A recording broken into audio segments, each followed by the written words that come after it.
Hello class. Today we will be talking about what is this? A parallel circuit inside of our unit, electricity and magnetism.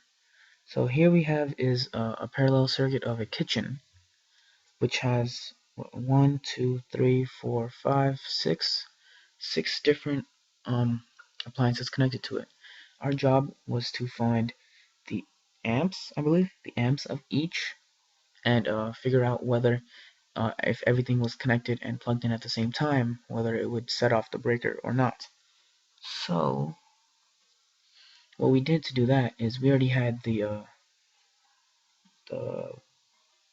we already had the volts, which is 120 volts per every single it's just standard for every household. So we had to look at each appliance and figure out how many watts it was.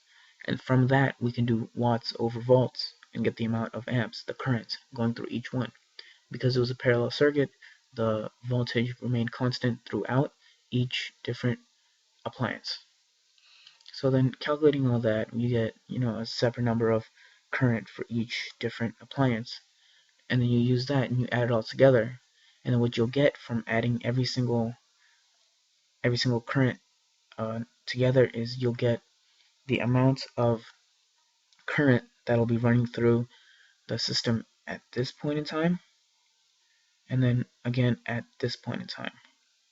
The breaker is set up in right here, meaning that it'll get the brunt force of everything coming together. Because as the current leaves, a part of it goes through here, which is 1 amp, as seen here. Part of it goes through here, which is 1 amp goes through here. 10.8 amps goes through here, this one. So like that, and then back here it gets the full brunt of it, which in this case is 23.09 amps. So then according to this our poster here, that would set off the breaker. I can't tell where or how much the breaker is, but that would set it off, apparently. Here the current maximum is 20 amps. 23 amps is 3 amps over, so if all of this ran at once, it would set off the breaker. And after that, we could figure out how much money we were spending on this circuit if it was running non-stop for 24 hours in a month-long period. So to do that, you just did the equation here: kilowatts hours times the amount of money per kilowatt hour. So to find kilowatt hours, you just multiply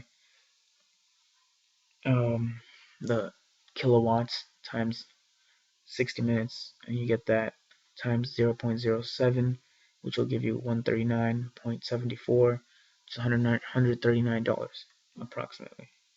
So yeah, that's our thing. Hope you enjoyed it, I guess. So yeah.